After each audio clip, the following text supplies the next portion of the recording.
Prosecutors say if there was ever a case that fell under that habitual offender status, this is it. With 6 previous felony drug convictions, Charles Humbarger was on his way to be arraigned for his latest drug arrest 3 years ago when he was impaired behind the wheel.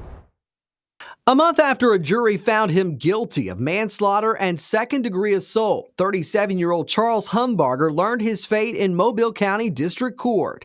Judge Brandy Hambright sentencing him to life in prison for the death of 63-year-old Billy Wheeler and 20 years to run concurrently for seriously injuring another driver. It was more than 3 years ago. Humbarger was high on meth when he rear-ended Wheeler on Lott Road, pushing her vehicle into a head-on collision with oncoming traffic. She was killed, the other driver seriously injured.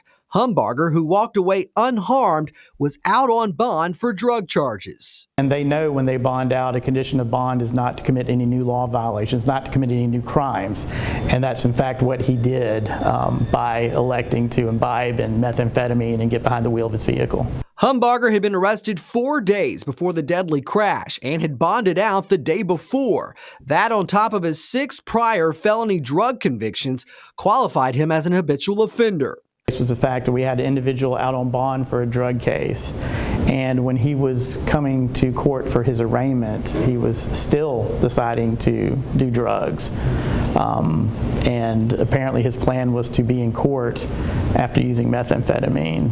And unfortunately, on his way to court, he had this horrific traffic crash because he was impaired. While it's been 3 long years for the victim's family and other man injured in the wreck, they finally heard Humbarger take responsibility for his actions. He did apologize to the family.